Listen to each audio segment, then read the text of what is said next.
통계적 추정 지난 시간에 개념 설명했고요. 오늘은 문제를 좀 풀어봅시다. 어떤 식으로 구성이 되는지.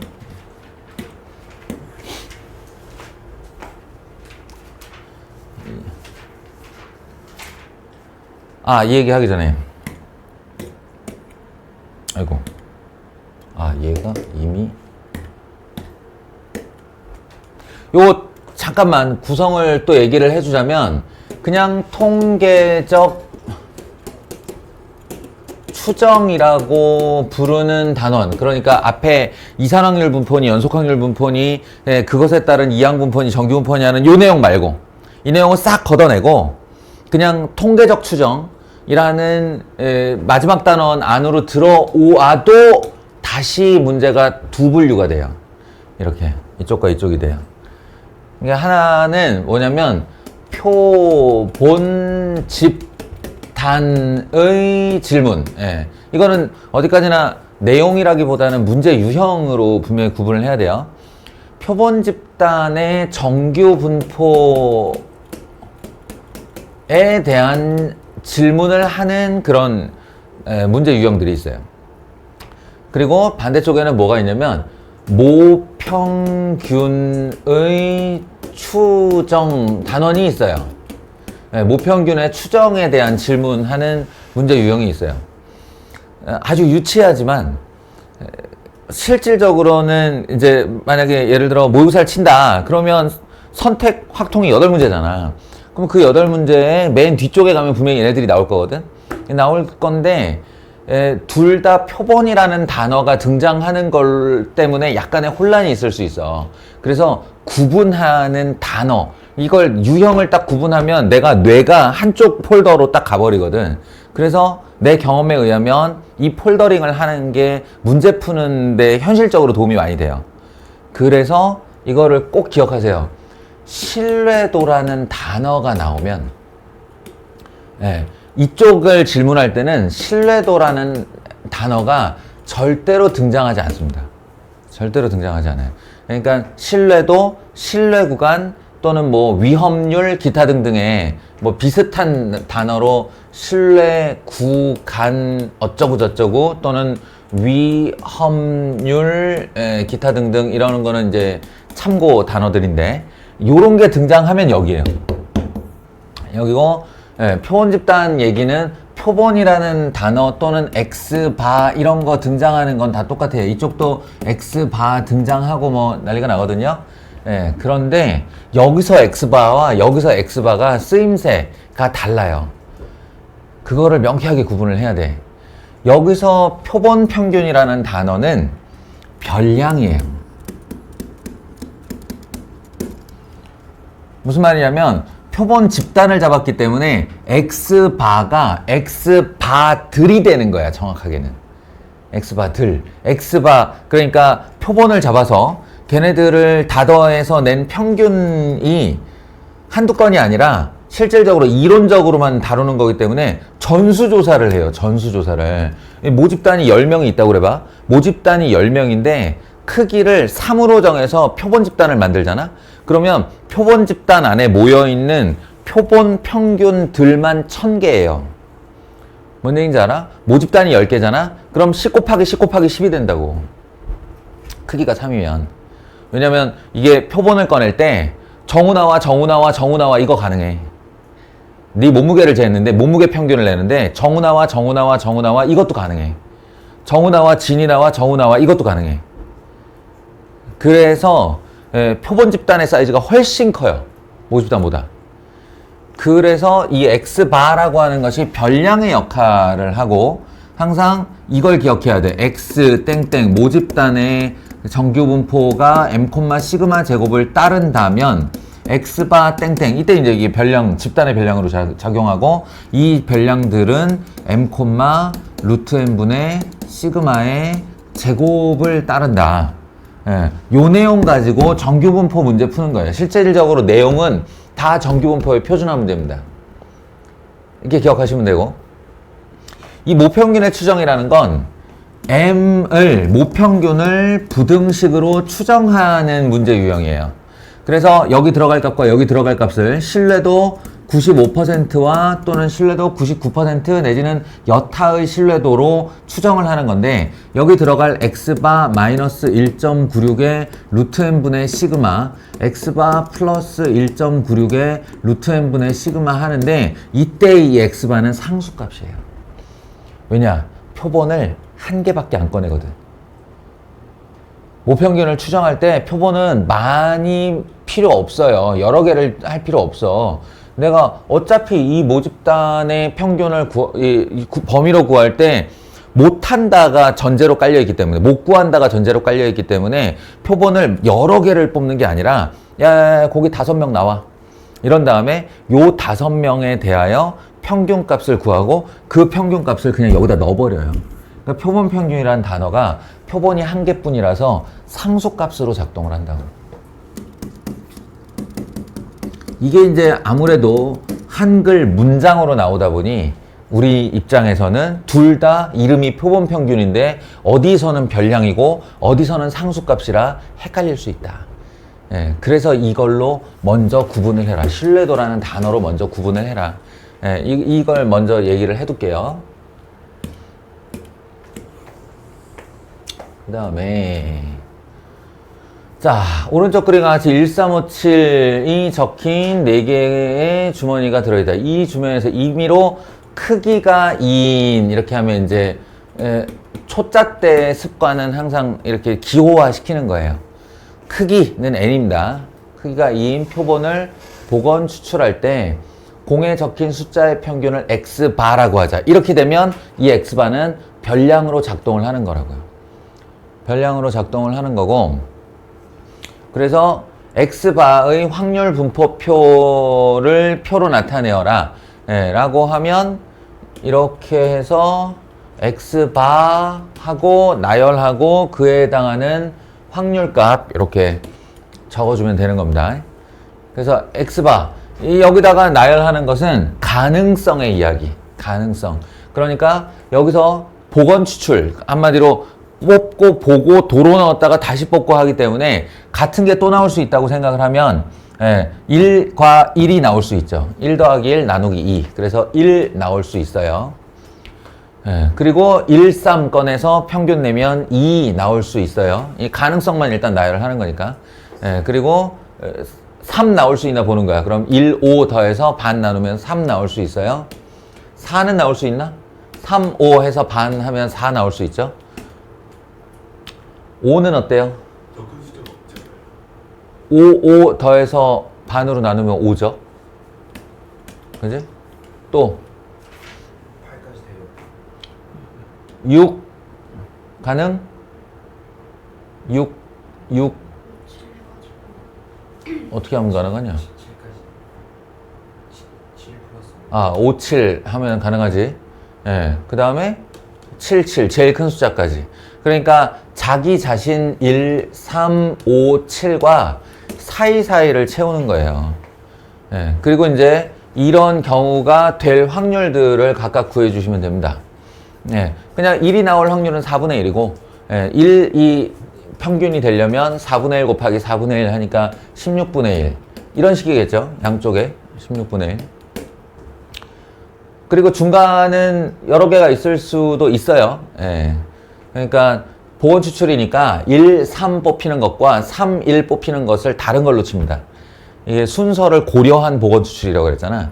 그래서 얘는 16분의 2가 되겠죠. 마찬가지로 이쪽도 16분의 2가 될 거고, 아, 이렇게 모여가겠구나. 예. 그러니까 이걸 해보는 것은 그냥 해보는 거지. 그리고 답을 봤는데, 맞았더라. 이렇게 하고 끝내버리면 안 돼요. 예, 사실은 분석을 좀 해봐야 되는 건데, 무슨 말이냐면, 이 녀석 이렇게 표 만들어 놓고 그 다음 질문이 뭐겠어? 그 다음 질문은 당연히 평균과 분산과 표준편차를 구하여라 인 거잖아.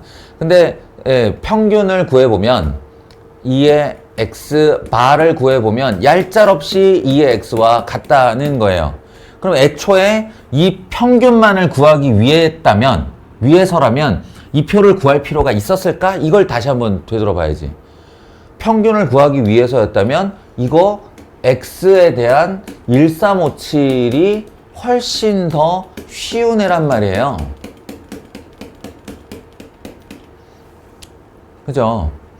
그러니까 이거 한번 이거 구해봤냐? 16분의 3 나오려면 3, 3하고 1, 5하고니까 16분의 3가지 3이겠죠?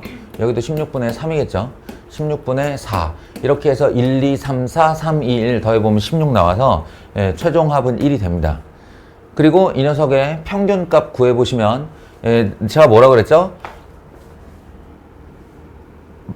별량의 분포도 균이라고, 별량의 분포가 균이라고, 확률이 가운데를 중심으로 이렇게 내려가면 가운데가 평균이라고 그랬어요. 계산 안 해봐도 알아요. 이해돼?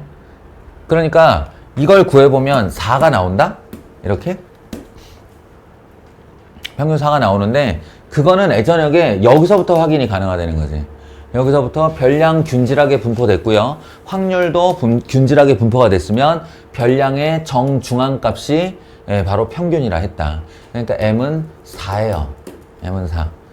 그래서 이렇게 확인할 수 있는 건데 그럼 이게 편해 라고 했을 때 당연히 이게 편하지.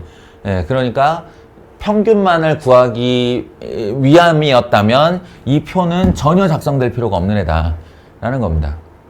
또 하나, 이거 분산 구해보면 분산 구할 수 있겠죠? x바의 분산 얼마가 나올 거예요. 얼마가 나오는데 그걸 꼭 얘의 분산과 비교 확인해 보셔야 됩니다. 그러면 이 녀석의 분산을 2로 딱 나눈 값이 정확히 얘가 됨을 확인할 수 있어요. 그러니까 지금 이 예제 1번은 니네한테 이 표를 열심히 작성해 보아라를 학습의 목표로 둔 것이 아니고 이렇게 일일이 표를 작성해서 개고생을 해서 만든 평균과 분산과 표준 편차가 알고 보면 요걸 가지고 만든 다음에 평균을 같게 쓰고 분산을 크기로 나눠 쓰고 표준 편차는 루트 n분의 시그마로 사용하면 된다를 확인시키려는 문제란 말이야. 이해돼요? 그렇게 되면 내 눈으로 직접 확인을 한 거지. 응? 보건 추출이랑 이미 추출이랑 하라는 게 다른 거예요? 아니요, 종류가 달라요. 그러니까 보건 추출은 뭘 전제로 하는 거냐면 중복을 허락한다는 게 보건 추출이야. 중복을 허락한다. 중복 순열. 그리고 모든 표본에서 중복 순열이 기본이야. 표본 추출할 때. 중복 순열이 기본이야. 그리고 임의 추출이란 말은 말이 안 되는 게 일단은 말이 안 되는 게 뭐냐면 지금 요 앞단원에서는요 전수조사를 전제로 해요. 전수조사라는 게 뭐냐면 뽑을 수 있는 모든 표본을 다 뽑는다는 얘기야.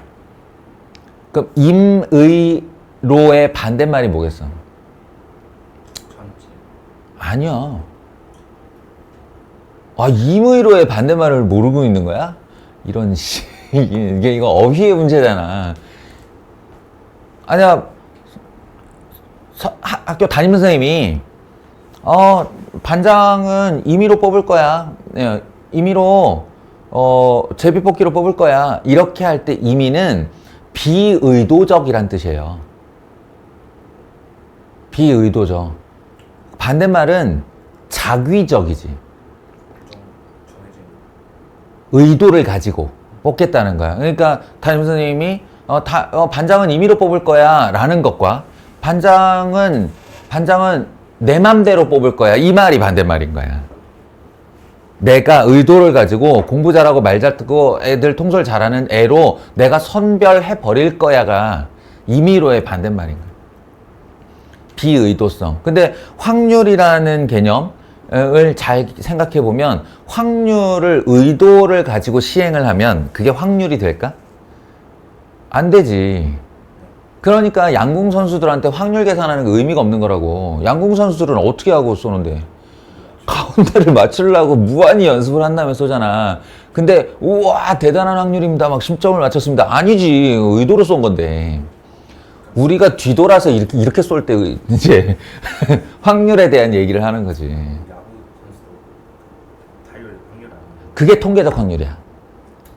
그러니까 야구 선수의 타율이 통계적 확률이라고. 그거는 임의성을 띄었건 비의도적으로 휘둘렀건 간에 이 사람이 몇 타석쯤 들어서면 몇 번쯤 안타를 친다가 되는 거잖아. 그게 통계적 확률이야. 수학적 확률은 시행에 의도성이 들어가면 말짱황인 거야. 알겠어? 주사위를 뭐 한쪽 면을 갈아가지고 아니면 주사위에 모든 눈에 다 1을 써놓고서 던진다. 예, 이건 의도적 시행이잖아. 예, 이해돼? 근데 1부터 6까지 써있는 것도 의도적 시행. 뭐라고? 1부터 6까지 써있는 것도 의도적 시행. 야, 면이 6개밖에 없는데, 씨. 아니, 어쨌든 1이 나오냐, 2가 나오냐를 내가 결정 내리고 던지는 건 아니잖아. 무슨 얘기인지 알겠어? 예. 이거는 굉장히 큰 거예요. 굉장히 큰 거. 우리가 정선 도박판에 가서, 정선 카지노에 가서 슬롯 머신을 내리는데 얘가 임의로 돌지 않는다라는 증거를 잡았다라고 생각해봐.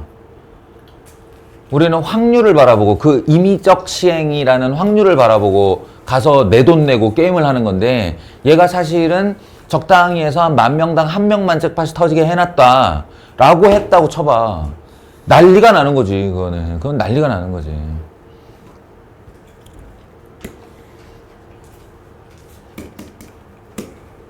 그러니까 임의로라는 말은 그냥 안 읽어도 좋은 말인 거야. 여기서 일어나는데 임의가 아닌 행동을 하면 안 되는 거니까. 임의시행이라는 건 그런 거야. 하여튼 첫 번째는 이제 실제로 X바를 해서 너희가 알고 있는 모집단의 평균과 분산과 실제로 이론적인 그 관계 n분의 v, 루트 n분의 시그마, 그리고 mm은 서로 같다는 걸 확인한 게 예제 2번, 예제 1번이라고 생각을 하시면 예제 2번부터는 이제 그 사실을 이용하여 자 보세요. 어느 제과점에서 만드는 빵 한 개의 무게는 평균이 120, 표준 편차가 24g인 정규분포를 따른다고 한다. 탁 끊을게. 여기에 내가 몇 개 크기를 정하여 뽑아서 평균을 구한다라는 개념이 들어있나? 크기를 정해서? 그런 말 없지. 그러니까 어느 제과점에서 만드는 벌써 내가 이렇게 추출을 한다라는 말이 전혀 없어. 추출. 뽑아 평균을 구한다라는 말이 없이 평균이 120, 표준 편차가 24g이다 라고 하는 걸 요만큼을 어떻게 읽어야 되냐면 이거 모집단 X에 대한 언급이구나 이렇게 알아들어야 돼요. 모집단 X에 대한. 그리고 표원 집단일 경우 반드시 이런 말이 나옵니다. 반드시 크기를 정하고 그리고 이미 추출을 하였다. 크기를 정하여 이미 추출을 하였다. 그런 다음에 그렇게 구한 표본 평균이라고 했잖아요. 그렇게 정한 표본 평균이. 그러면 여기서부터는 이 질문이 X바 표본 집단에 대한 질문이구나 이렇게 알아들어야 됩니다. 모집단, 표본 집단. 그럼 왜 모집단의 수치에 대해서 먼저 언급을 했을까? 우리가 이미 이 사실을 알고 있기 때문에 모집단이 평균 120, 표준 편차 24의 g인 정규분포를 따른다면 이론적으로 X바 표본 집단은 N 요거와 그대로의 모평균 그리고 요 놈을 어디 갔어? 36으로 나눈. 그러니까 24를 루트 36으로 나눠도 되겠지. 그럼 6, 4, 24니까 4의 제곱인 집단을 따른다. 알겠어요? 그럼 이쪽을 그림으로 그려보면 X바들이 이렇게 정규분포가 되는데 그 가운데 빵이 120g이 놓이고 그리고 4g의 편차로 오밀조밀 모여있게 된다. 이런 얘기예요. 예. 그 와중에 이 집단에 대하여 내가 뭔가 하나 잡았는데 그 녀석의 표본 평균이 112g 이하일 확률을 구하여라 라고 하면 120보다 아래쪽에 있지. 112. 예, 그러면 우리는 여기서 몇 시그마가 왼쪽으로 갔는가 그걸 보면 돼요. 몇 시그마 왼쪽으로 갔냐? 2 시그마 왼쪽이죠. 이 값이. 하나가 4니까. 그러면 여기서부터 여기까지의 넓이가 바로 2.0 두 개. 여기를 개라고 읽으면 된다 그랬잖아. 개. 시그마 두 개. 0.477이 그러니까 여기가 0.477이고 우리가 원하는 확률은 0.5에서 그거 뺀 값. 0.0228. 이것도 되게 유명한 숫자예요. 0.0228. 퍼센티지로 따르면 2.28%. 2.28%. 이게 실제로 산업계에서 쓰는 방법인데 2.28 대충 3%지 불량률이라고 그래. 그러니까 판매하는 애인데 이렇게 작은 빵이 포장돼서 나오면 그거는 팔면 안 되는 거지. 그건 바로 소비자 항의로 이어지고 판매 저하로 이어지니까 이 불량률을 3% 이내로 낮추는 공정을 만든다 뭐 이렇게 얘기를 하는 거야. 이제 계산해 보고 불량률이 3% 이내로 가게 해라. 한마디로 2 시그마 안쪽으로 들어오게 해라. 이런 식이 되는 거지. 그래서 불량률이 매우 높다. 그러면 직원을 갈아치우든지 기계를 갈아치우든지 이런 방식으로 이제 운영자가 결정을 하는 거예요. 사업할 사람들은 통계를 잘해야 돼. 진짜로. 통계학적인 지식이 있어야 돼요. 자, 여기서 혹시 뭐 질문할 거 있냐?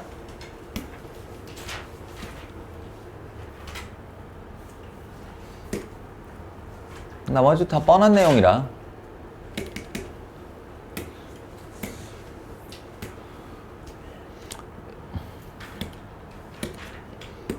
자기가 풀어보다가 안 풀린 문제 있으면 얘기하세요. 훈인의 베이커리. 또 빵이네. 빵 얘기 그만할까? 샌드위치로 가볼까요? 베개 있어요, 베개. 베개도 있다. 베개 있어, 베개? 그 밑에 있어요. 베개. 베개로 가볼까? 좋아. 베개 가자. 어느 회사에서 생산하는 베개 한 개의 무게는 평균 500, 편차가 12g인 정규분포를 따른다고 한다. 자, 뭐에 대한 얘기라고? X 모집단에 대한 얘기라고. 500g, 12의 제곱인 정규분포를 따른다. 이 중에 36개의 베개를 이미 추출하여 평균을 X바라 할 때 그러면 이 녀석의 X바는 역시나 500 그리고 6으로 12를 나눠. 그럼 2의 제곱. 니네 이거 실수 많이 한다.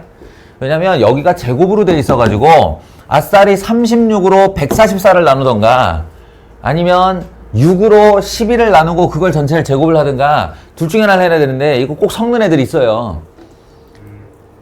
과거에 나도 그랬고. 과거에 나도 그랬고. 3번 해야 돼. 쉬우고 야분한 다음에 또 제곱.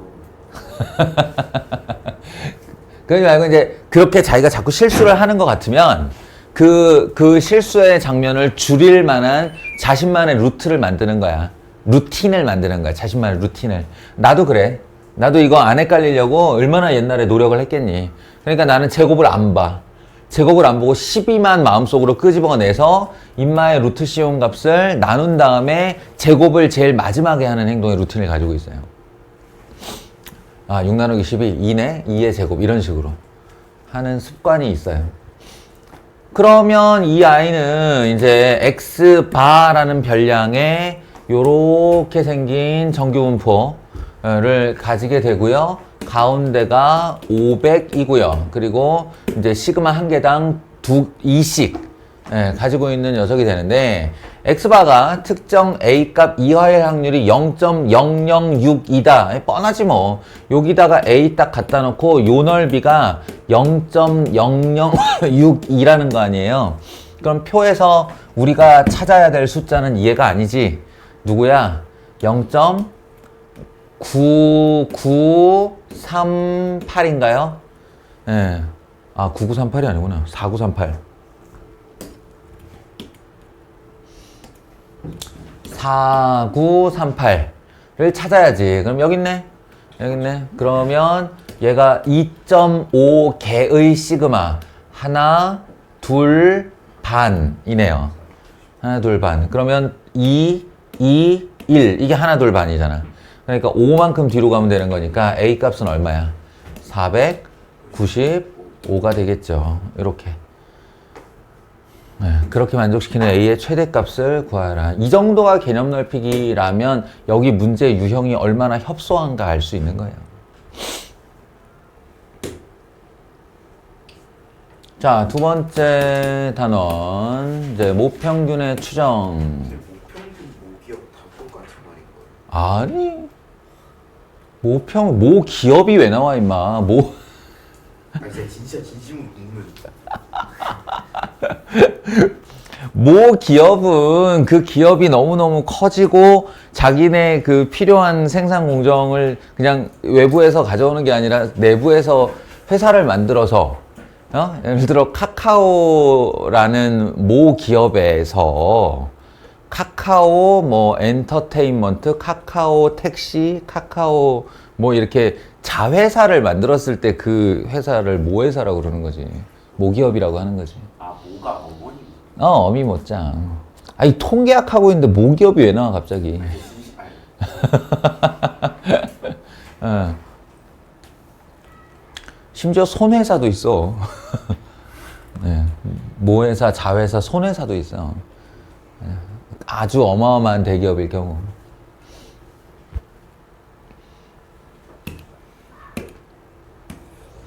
자, 모평균의 추정 얘기를 해봅시다. 그러니까 이게 이제 되게 문장형의 문제인데 이걸 딱 봤을 때 딴 거 떠나서 이런 말 나오는 걸 먼저 본다니까요. 이런 말이 신뢰도라는 단어가 등장을 하면 이게 이제 내 머릿속의 카테고리가 아예 모평균의 추정 쪽으로 가버리는 거야. 그 다음에 신뢰 구간을 구하라. 그러면 여기는 폼이 정해져 있는 거지. 예, X바 마이너스 1.96에. 근데 이 1.96은 외워야 되나요? 외워지지. 어쩔 수 없이 외워지는데 너희가 꼭 확인해 봐야 되는 게 있어. 예, 그게 뭐냐면 요런 말이 나왔는지를 꼭 확인해 보셔야 돼요. 왜냐? 문제들마다 약식 계산을 위해서 여기를 2로 바꾸는 문제가 있어. 그때는 여기다가 2를 써야 되는 거야. 출제자가 의도한 대로 풀어줘야 되는 거니까. 그러니까 이런 말 1.96 이게 내가 영상에서 이 모평균의 추정을 할 때 애초에 이론적인 기반 자체가 Z에서 출발한다고 그랬죠. Z에서 이 1.96이 의미하는 바가 뭐냐면 그 사이 넓이를 0.95 확률 95%로 약속하는 Z값이 1.96이란 말이야. 그러니까 그 Z값을 1.96으로 정하고 있는지를 꼭 확인해 보셔야 돼요. 그러면 이제 루트 n분의 시그마 이렇게 자리를 마련하고 나중에 조금만 익숙해지면 이건 마음속으로 자리를 마련할 수 있겠죠. 그 다음에 해당 숫자 찾으면 돼. 이때 착각하지 말아야 될 것은 여기 봐요. 평균이 6시간 보여요, 이거? 평균이 6시간. 이거 만약에 기호로 쓴다면 어떻게 쓸래? 기호로 쓴다면.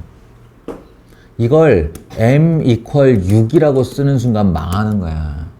우리가 평균이라고 하면 그 반사적으로 그냥 거의 습관적으로 m이라고 쓰거든. 근데 m은 다시 말하지만 모평균이고요. 지금 모평균 몰라서 찍고 있는 중이에요. 그러니 여기 m6 아니야. 네, 이걸 조심해야 돼요. 이걸 앞에 수식어 읽어보세요. 수식어. 여기서부터 여기까지 수식어. 이 고등학교 학생 중에서 100명을 임의로 뽑아 수면 시간을 조사하였더니 평균이 이거예요.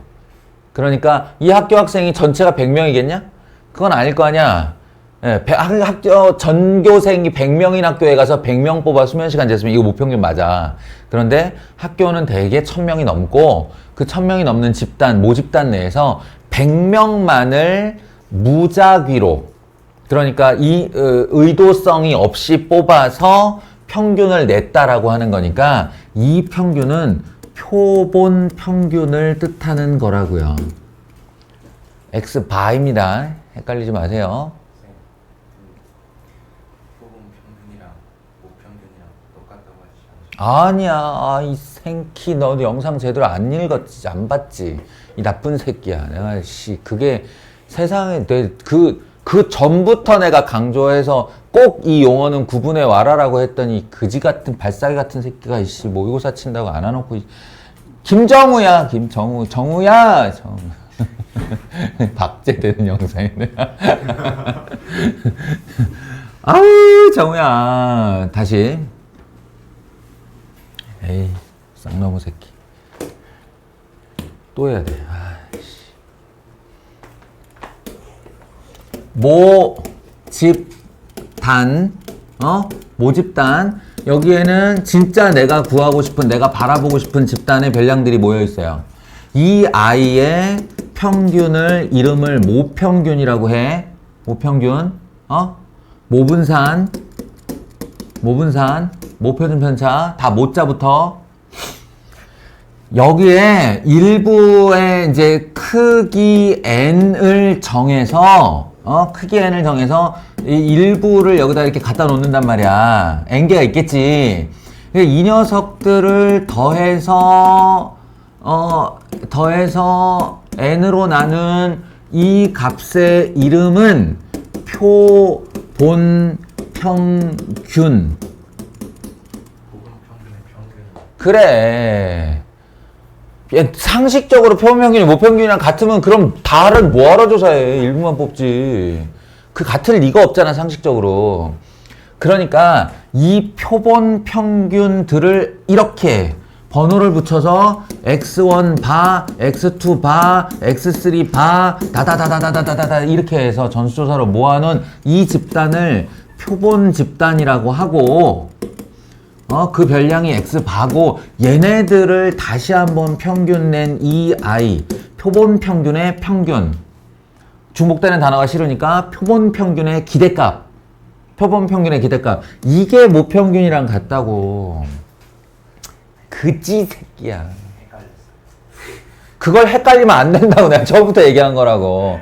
표본 분산 헷갈리지 말라고. 얘한테 구한 애가 표본 분산이야. 알겠어? 이걸 분산 구하면 표본 평균의 분산이고. 으이씨.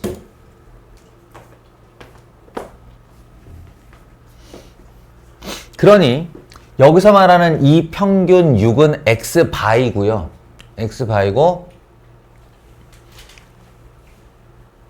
여기 표준 편차 1시간 돼 있지. 자, 정우야 다시 질문. 이건 표준 편차인데 앞에 붙는 단어는 무엇일까요? 무슨 표준 편차일까요?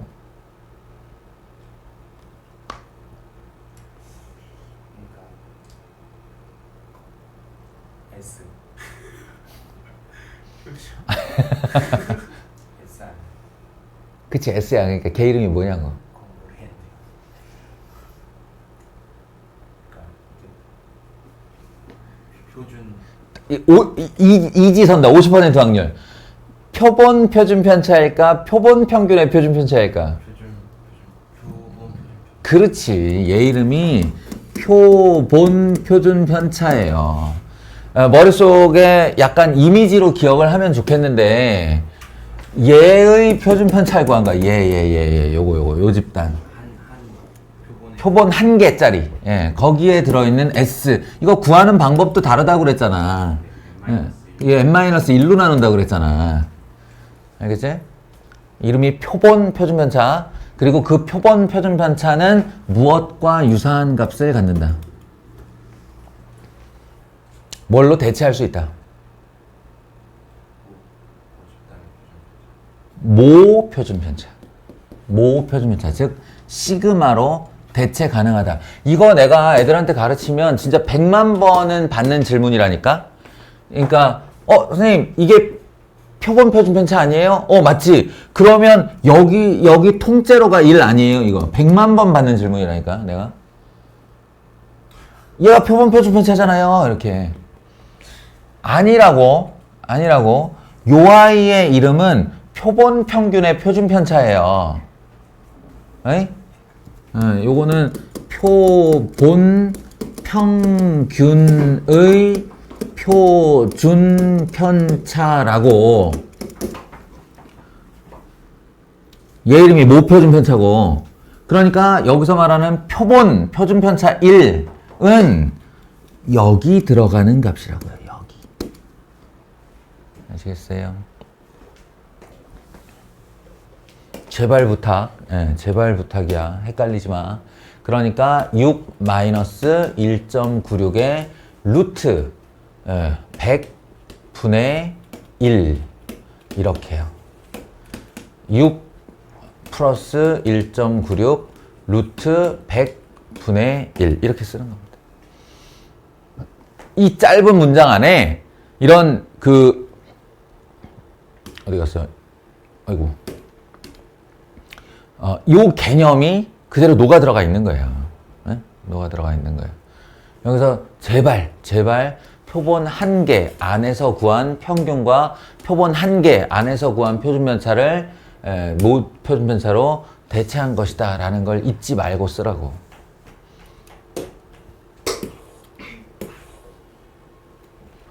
(99%는) 2.58로 대체하시면 됩니다. 그 다음에 요게 이제 요즘에는 실내 구간의 길이라는 단어를 잘 안 쓰던데 나는 쓸게요. 우리끼리 문제 구분 편하려고. 실내 구간의 길이. 이렇게 씁니다. 실내 구간의 길이. 그건 뭐냐면 x바 마이너스 1.96의 루트 n분의 시그마 m x바 플러스 1.96의 루트 n분의 시그마, 이 구간을 실내 구간이라고 불러요. 근데 실내 구간의 길이는 뭐냐?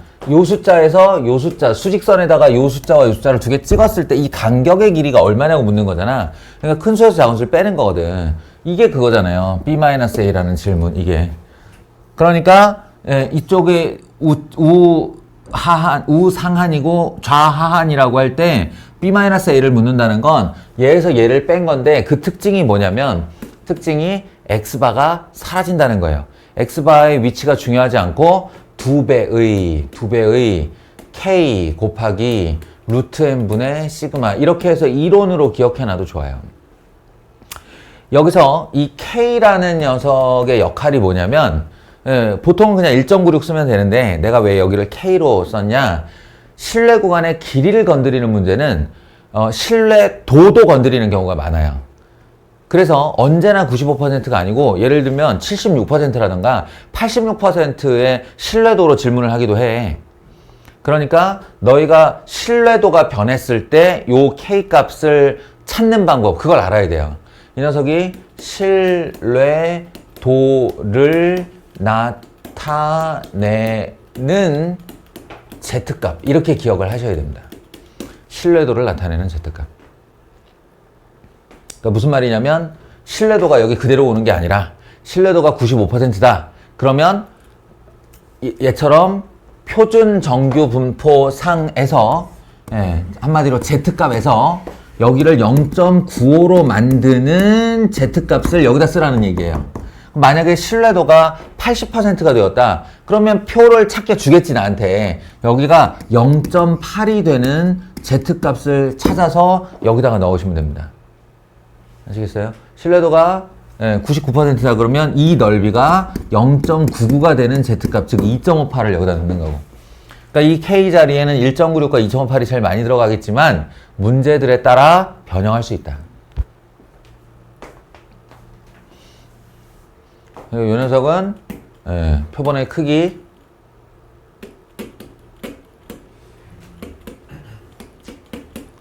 이 녀석은 모 표준 편차.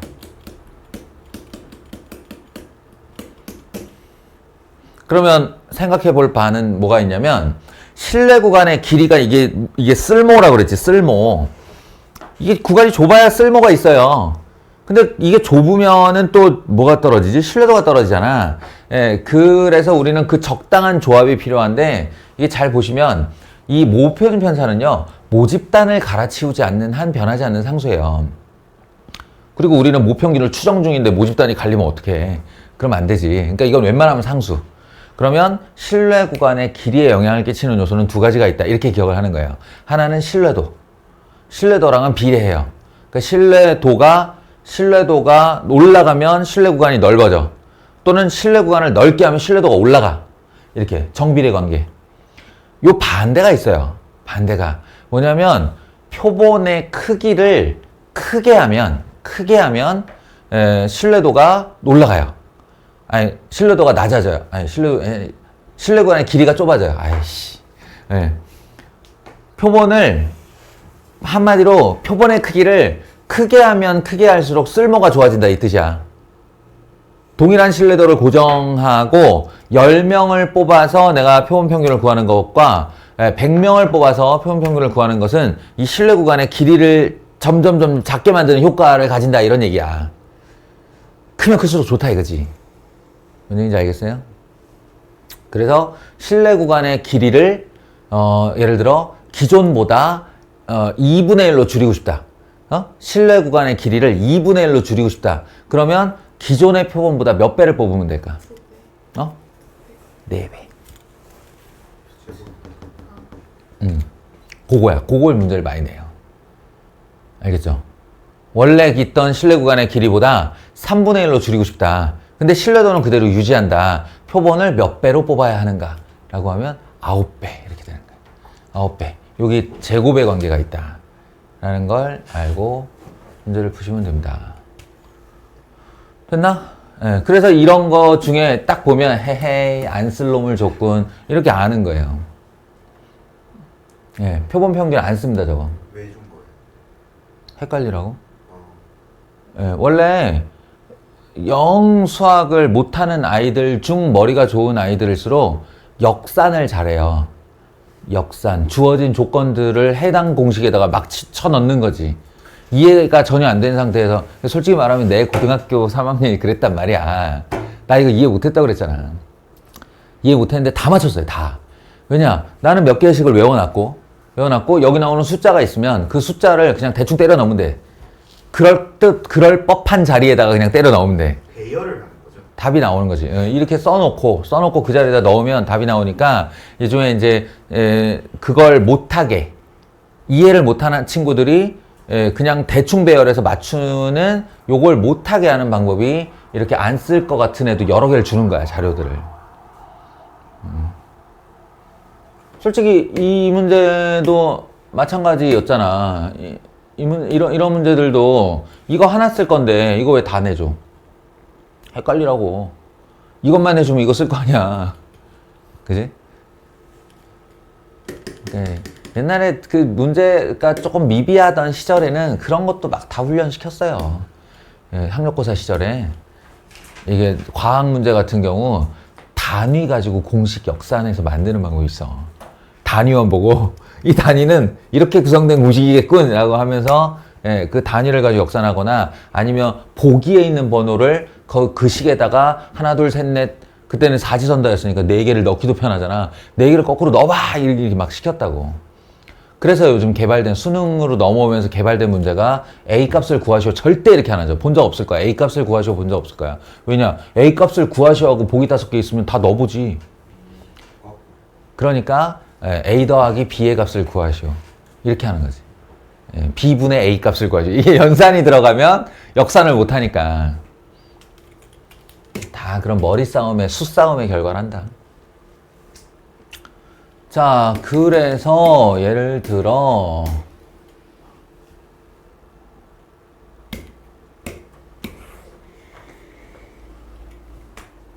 이런 문제. 크기가 n인 표본으로부터 정규분포를 따르는 모집단의 평균 M을 신뢰도 95%로 추정하였더니 신뢰 구간이 10에서부터 26 사이가 되었다. 크기가 4n. 여기는 크기가 n이었고 여기는 크기가 4n이 된 표본의 평균으로부터 모집단의 신뢰도를 99%로 추정하면 얼마가 되겠는가 이렇게 질문을 한 거예요. 그리고 이거 잘 보라고 그랬지? 예, 이렇게 이제 변형 숫자를 주면 나는 그 변형 숫자를 그대로 이용을 해야 돼요. 여기서 이제 말하고자 하는 바는 뭐냐면 이게 실제 표본 평균이 얼마가 나왔다는 별로 중요하지 않아요. 이 상황에서. 그러니까 크기 n짜리에 아니다. 그냥 매칭을 시켜도 되는구나. 자, 95%짜리 신뢰도로 추정한 녀석은 10에서 26 이하. 이 내부 사정을 들여다보면 x바에 마이너스 2에 곱하기 루트 n분의 시그마인 거예요. x바 플러스 2의 루트 n분의 시그마의 결과가 요 결과가 10이고 요 결과가 26인 거라고요. 아시겠죠? 그리고 여기를 x1이라고 할게요. 왜냐면 크기를 다르게 뽑았으니 이 표본 평균도 똑같을 리가 없잖아. 그러니까 99%로 추정을 해보면 12에서 a다라는 말이 나오는데 그것은 사실은 x2바에 마이너스 3 곱하기 루트 4n분의 시그마 이걸 한 결과다 라는 겁니다. 그리고 이렇게 된 거다. x2바 마이너스 플러스 3 곱하기 루트 4n분의 시그마 이렇게 한 거다. 그러니 여기서 이 표본 평균이 얼마일지 모르는 상태에서 얘네들을 매칭을 시키는 건 일이 너무 커지잖아. 그러니까 어떻게 하냐면 이 둘을 빼. 그러면 여기서 16은 2배의 2 곱하기 루트 n분의 시그마가 되는 거죠. 그리고 여기서 둘을 빼. 그러면 a-12는 이렇게 해요. a-12는 여기서 이걸 뺀 거니까 이제 x2바가 사라지면서 2배의 3 곱하기 한 다음에 루트 4n을 2 루트 n 분의 시그마 이렇게 쓰면 될 거 아닌가. 그죠? 그럼 이미 우리는 여기서 모르는 문자, 이 유일한 표본 집단의 표준 편차를 구할 수 있는 상황이 되었단 말이야. 얘가 4였던 거죠. 알겠어요? 얘가 4였던 거죠. 그럼 여기다가 4를 넣어주면 A 값이 나오겠죠. 실내 구간의 길이를 가지고 문제를 푸는 그런 사례예요. 자, 여기도 안 되는 거 있으면 질문. 끝났는데? 너무 빨리 끝났는데? 안 되는 거 있으면 질문.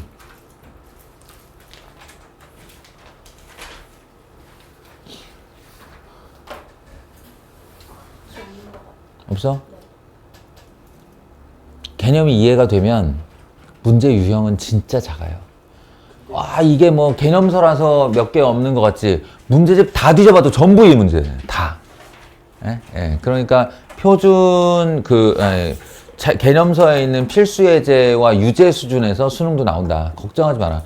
내용만 이해하고 있어라. 이게 끝이에요. 통계 이 정도면. 그치? 어려운데 이제 이게 통계에서 확통해서 8문제 근데 이게 단원 8개잖아요. 아니야. 그렇진 않아. 그렇게는 안 돼. 통합단원 통합 문제가 있어서 그렇지 않아. 그리고 중요도에 따라 또 난이도 상중하도 결정해야 되니까 어느 단원에서 몇 개씩 낸다는 정확하진 않아. 근데 대충 배분은 이렇게 덩어리로 생각하면 되지. 경우의 수, 확률, 통계잖아. 그러면 2, 3, 3일 가능성이 매우 높은 거지. 8문제니까. 알겠어? 통계 어려우다 무엇보다 어려우다. 아니 이제 정규 분포를 엮어서 내면 사실 그 어렵다의 레벨이 글쎄 그 어렵다가 계산이나 이런 게 어려운 게 아니라 독해를 어렵게 만들면 또 학생들이 어렵다고 느끼거든. 그 말의 상황 설명이나 이런 게 이걸 읽으면서 이거는 뭐를 어떤 상황으로 주면서 나한테 모평균을 추정하라고 내는 문제구나 이걸 깨달아야 되는데 그걸 이제 못 깨달아서 독해가 안 돼서 틀리는 그런 경우가 있고, 예, 계산식이나 뭐 이렇게 문제를 수식을 꼬는 방식으로는 어렵게 못 만들어요. 가르친 게 없는데 어떻게, 뭐. 이 통계학이란 단원의 맹점을 니네가 알아야 된다니까? 통계학과가 따로 있다고 그랬지. 그러면 4년 학부, 2년 석사, 5년 박사 끝내고 통계학 교수님들이 나와요. 자기 평생을 투입해서 통계학이라는 걸 한다고. 근데 이거를 확통책 3분의 1에다가 내용을 넣어놓는다? 어떤 한 사람의 평생 업적을, 평생 할 일을 3분의 1에 넣는다 말이 되겠니? 안 되지. 예, 그러니까 거기 들어있는 내용은 뭐겠어요? 개론이란 말이에요. 개론. 건축학 개론. 세라믹스 공학 개론. 말 그대로 그냥 제일 기본이 되고 가장 쉬운 내용만 얹어서 그냥 거의 그 신문으로 얘기하면 헤드라인 수준에서 준 거란 말이야. 우리 그걸 익히면 되는 거야. 그럼 거기서 꼬이면 지가 문제가 얼마나 꼬여. 꼬일 수가 없지. 그러니까 통계학은 내가 지금 얘기한 이 간단한 수준에 딱 내 수준에서의 이해만 되어 있으면 문제는 웬만하면 푼다. 문제는 경우의 수 확률이에요. 얘네들은 한도 끝도 없이 어려질 수 있기 때문에 상황을 비틀고 시행을 어렵게 만드는 건 우리가 상상하는 것 이상을 넘어설 수 있어요.